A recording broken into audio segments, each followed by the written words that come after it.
Hello everyone and welcome back to another episode of Hermitcraft. I believe that you are going to enjoy this one because I am definitely going to enjoy it. I've had a little bit of a headache recently taking care of some admin issues. We'll see that later on in the episode. 1.14 is certainly on the dodgy side, but we're not in 1.14 terrain. You may actually recognize this place. It is the Halloween area. We've got the Phantom over there and we've got the Skull Portal that I build. And you know what? From this angle here, it don't look too favourable, does it?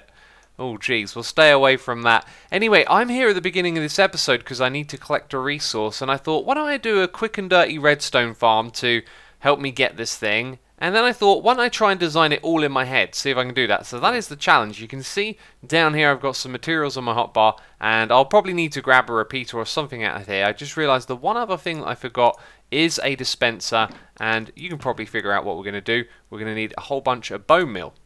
So we are going to put 5 pistons in a row over here, and 5 pistons in a row over here as well, but you can see there is a gap between the two. That's very important.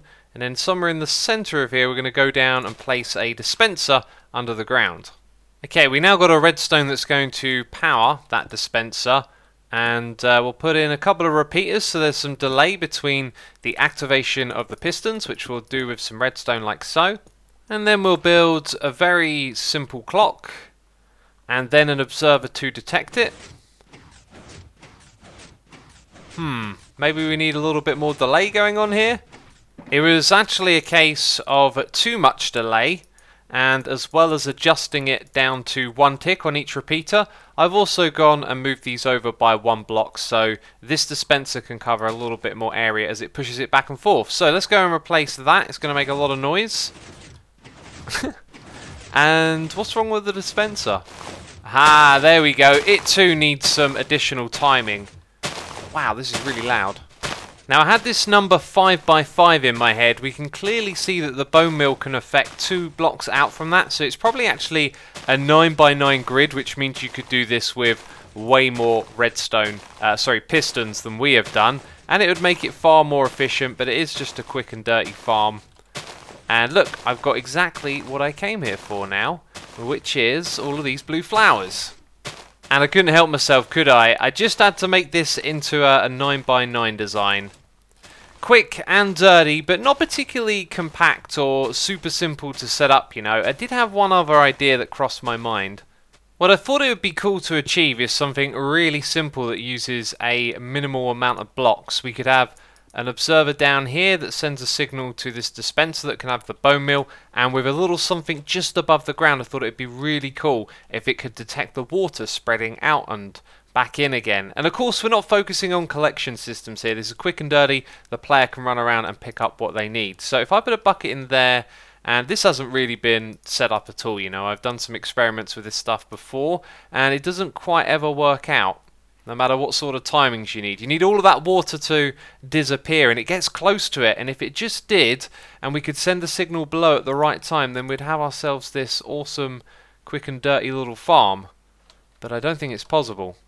I've done what I set out to do, which is to get a shulker box full of these particular flowers, which I had not been farming up until this point, so we have successfully done that, and I'll pass the idea on to you. Can you think of a way to just make this kind of farm that requires very little setup? That is something that I'd like to figure out in this game. But anyway, it's time for us to leave this area, and as we transition into the Nether, you'll see I have done something not terribly exciting on the other side. I have simply moved the portal upwards. It used to be down there. You can see this old path, and of course we're not using the paths from the hub that we had before, are we? Let's grab our rockets here. This is always a little bit quicker. Yes, I've connected it up to over here. I don't know when I'm going to be building a tunnel, but this is another project. We'll build a tunnel from one of these ones out to where the swamp is. So our next order of business is to use a Nether Star to take advantage of one of our data pack features here on the server. We'll come back to that in a moment. Also, I've been fishing through my shulker boxes looking for a Trident. We're going to take this one here. I've actually already got a Trident. This one could have the channeling enchantment on it that we need to make use of. My Trident is actually over here, yeah. And it's got impaling and loyalty, but I don't want impaling on this one, so we're going to go for one that has loyalty and has channeling. So I had a look through some of my books over here, and you can see channeling, we get unbreaking and loyalty, and then mending as well. So I'm going to put all of those onto this trident, and then we'll be able to make use of it. So somewhere up ahead is the statue of Hermity, and on top of it is the Thunder Shrine, and I'm wondering, is there anything else I would need to do or want to do at this time? I didn't think I was actually going to ever use this thing myself, but then we got a new feature in 1.14, which is the brown mushroom, and we're going to create one. But of course we need a thunderstorm, and I don't want to wait around for ages and ages because we've got this shrine right here. So I'm going to sacrifice a Nether Star. There's no particle effects. I got a feeling this might have broken with 1.14. Let's throw that there. Yep, it's not working.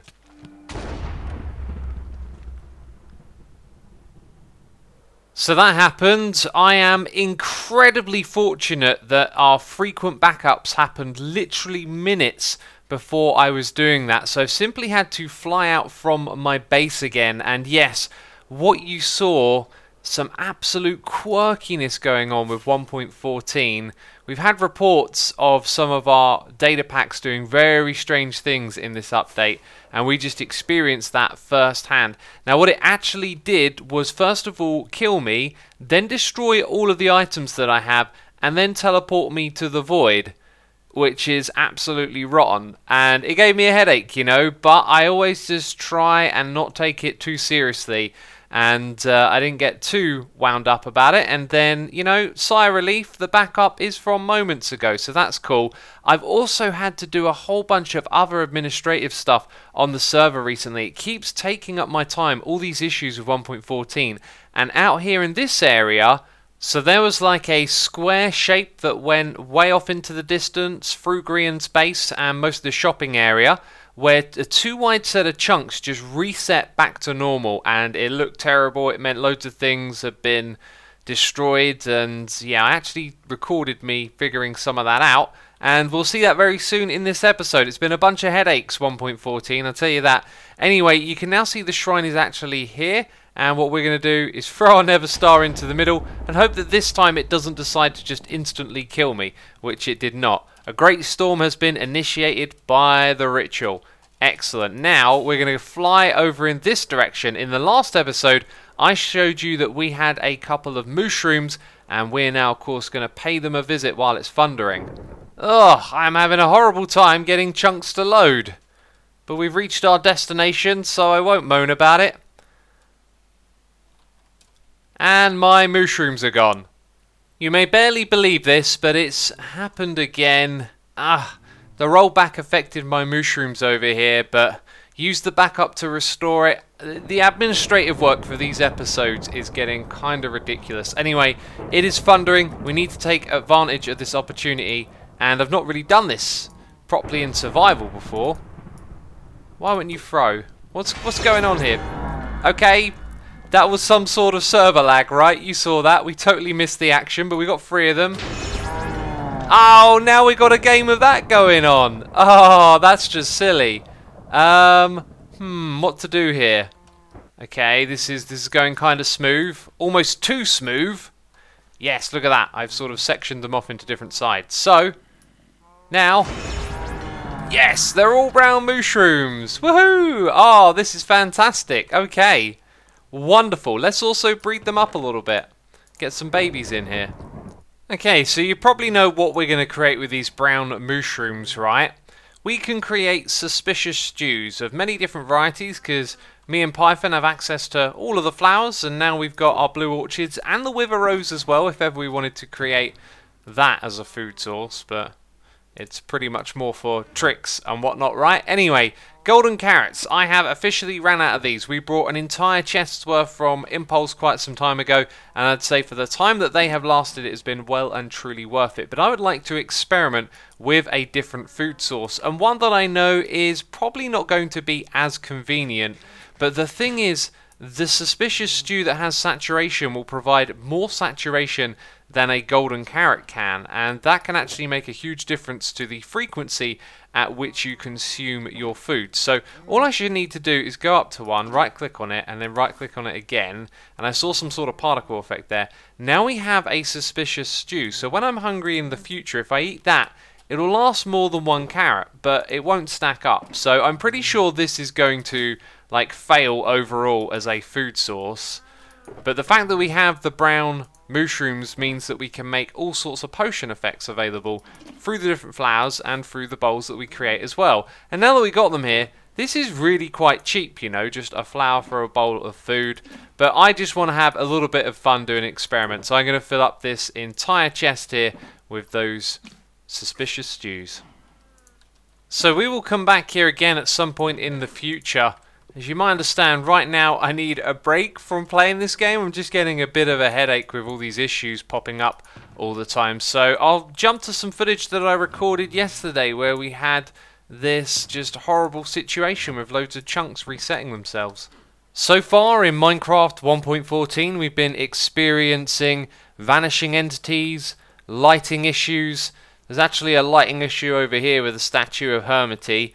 And there's been a lot of the server hiccuping and disconnecting and resetting and crashing. Lots of performance issues. And now this has happened. You may not spot it straight away, but now that I've flown down to the ground, you can see that some chunks here have essentially reset themselves. This means I've got to load up a backup. This is why we make backups. And then I've got to restore the region file that these chunks are in. But look at this. It is very bizarre because it goes in a straight line, it turns the corner, and the entire thing is 2 chunks wide. And you can see the server is actually struggling with me flying around at the moment. It comes out here and then it goes back in this direction. You can see something got cut off here. And it goes all the way down to here. Wow. Wow, that was not there a moment ago. What is the server doing? Oh wait, no, it's over here. Okay, yeah, look, you can see it disappeared over here. Interesting.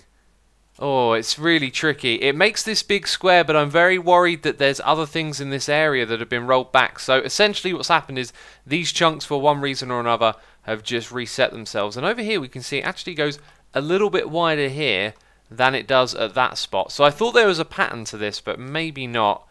Oh, it is not good, is it? There might be 1 or 2 rolled back in the middle here somewhere as well. Anyway, let's hope the backups can save us and get things back to normal. I don't know if I can blame this on 1.14, but our backup system hasn't been working despite reporting that it is. So I have a backup from 3 days ago, and what was really alarming is that the file sizes for these regions were identical with the one that we had on the server. And I think maybe... what does this mean then? What does this mean right here? Because this is part of the same region file. Oh, I've got more work to do. Okay, big sigh of relief. Used a different backup, and look at that. The strip of chunks has been restored. I've got to say, I only feel partially relieved. These 1.14 problems are really concerning, and we almost lost a part of the world there for good. So we're putting the mushroom project on hold for today. There was more I wanted to do, but all this administrative stuff has got me yearning for simpler things. So I want to head over to the 1.14 area where I have a couple of cool ideas to execute. And this right here is not the one that you saw earlier. We're going to be starting up another project, and I may be able to tell you about it later on in this episode. It's just that I'm going to do the bulk of this on a live stream is my plan anyway. So we've built another little tunnel coming out to a location, and there is an island here with absolutely nothing on it, and I'm going to use this island to my advantage using the Wither Rose. Look at this though, this is a perfect location for the project I have in mind, as there is absolutely nothing else around in this area. But as I said, we're going to go over into the 1.14 area, and I'm going to do a simple little project to begin with. So more redstoning is on the table for this episode, and this is going to be a quick one because I recorded me putting this redstone together, and then I was like, I've done a terrible job of explaining this, so we'll actually go into a creative world to explain the redstone circuit. As you can see though, I've just opened up a secret entrance, and this secret entrance will actually be activated by a daylight sensor. So when it's nighttime, we can have it open up a secret entrance. As you can see, I've redirected the redstone from up above. Now, what is the purpose of this, you may be wondering? Well, when you're inside this room, you can't actually tell that it's nighttime. There are no windows up the top or anything like that. And I thought it'd be cool if this was just automatic. It changes to night, and of course we can increase the rates of this farm if it's not nighttime, because the surface isn't lit up and other types of mobs spawn up there. So we're going to have this automatically open, and there'll be a room down here with a bed, which I will decorate in just a moment. But first of all, I'm going to recreate this redstone and show you how it works. So here is the redstone contraption, and I've highlighted 2 blocks because I'm going to show you this in the order that I built it, and that helps me show you how everything gets powered and then how I found the solution. So that's the state where we can't see that the entrance is open, and we want to get both of those blocks down. And as you can see, with this we're able to power all of the pistons that push upwards, like so. And there's actually a reason there's 2 repeaters here. It's so that this one activates after the other one, and also so this redstone signal here doesn't back channel, because otherwise we would have a loop. Now, when we add this little bit here and we unpower it, we actually power this one here a second time. So notice the difference, right? They all go up, and then that one is stuck there. So we add this, they all go up, and then that one gets to come down. The next thing we've got to do is power it again. So when we add redstone here, after that delay, the observer creates a small tick going into here. And that's actually really important that it creates a small tick, because then it pulls it down like it just did. So that is how the redstone works. And now for a rather anticlimactic conclusion. The room down here is incredibly basic. There really wasn't a lot of room to do much here. Oh, and I guess you're... well, actually, no. Oh, there's a problem I didn't think about. When you've slept in the bed, it's going to close on you. I'm going to have to add something to the redstone for that. And we shall save that for another day, as it is getting late for me, and I tell you what, my brain's done with redstone for today. Even though I enjoyed that last bit, I think I want to move on to this next, our church building. If I grab a rocket here, this is probably the best way to check it out. And while I fly around, you might notice I'm holding a suspicious stew in my hand now. I've ditched the golden carrots, and we're going to use this for a little while I do some building over here. And we'll see how it fares. But as you can see, the back of the building is pretty basic, and I don't mind that because it is the back. I've just taken the arch that we had at the front that was sort of broken up by... let's land on a tree. It was broken up by that bit there, yeah. Oh man, this is looking fantastic. But of course, that roof needs some detail. I was reading all your comments. Yeah, there's still a way to go here. So we're going to start off by going around the outside and properly figuring out where the windows are going to go. Quick 1.14 madness update. We have 2 raids in the same village. Iskow is somewhere around here wandering around, wondering what on earth is going on. I am wondering the same thing. Why do we have 2 raids right now? Do you know what? I'm not going to get involved. I'm going to continue working on the church. If you're expecting to see this all done in one go, that's not the case. This is a large-scale build, so when I tackle something like adding windows, I have to do that on a large scale. Did put a little bit of detail into the roof, but it needs something else up there which I haven't figured out. But on the inside here, you'll see that I put in a floor, and it's chance that I might rip out some of these bits and replace them with other blocks as we develop the interior. I put some support beams on the side as I felt that was necessary, and now the inside is looking really clean and feels like it's ready for decoration. But there's something that I'd like to take advantage of, and I don't actually have that thing on me, so I'll go grab it. I'll also mention I've been eating my suspicious stews, and unsurprisingly, getting through them quickly. Each of these lasts a little bit longer than a golden carrot, but there is a trick to it. You kind of want to wait for your hunger to go quite a ways down, and when it's down here it fills all the way back up. So maybe I'll be able to show you that when I next record. I'm running around, I'm jumping about, I'm trying to get that hunger bar down. Let's talk about what I've done inside of here. I added some scaffolding. Again, just putting this on the inside gives it this in-progress feeling that I absolutely love. Problem is, I think I kind of went a bit overboard with this and started connecting up in places where it didn't really need to.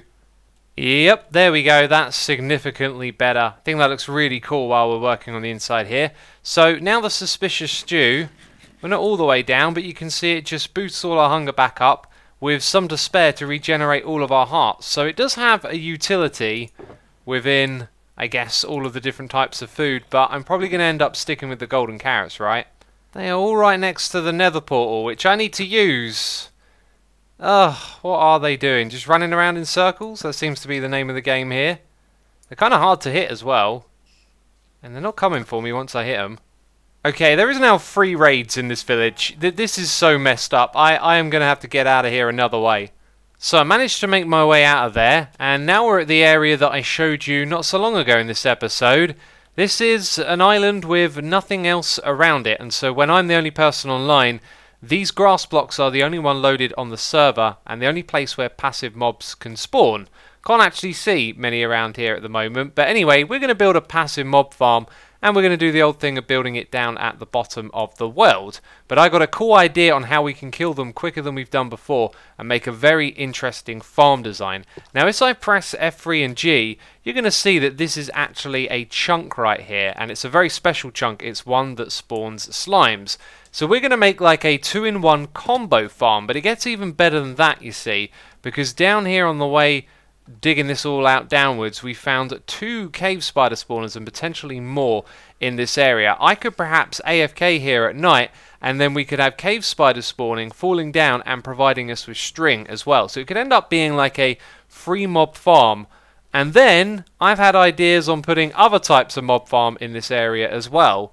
For example, the spiders and the passive animals wouldn't affect a hostile mob cap. So we could have a hostile mob farm here as well if I wanted to do so, although that would involve lighting up caves. Anyways, I've got some more digging to do, and when we set up this farm, it is going to be pretty simple, although there is the funky business of getting rid of all this grass up here on the surface. It's going to be an exciting project, and we'll be tackling it in the next one, because that's all I got time for today, peeps. If you enjoyed it, then leave a like. As always, thanks for your support, and I'll see you soon with the next one. Bye-bye.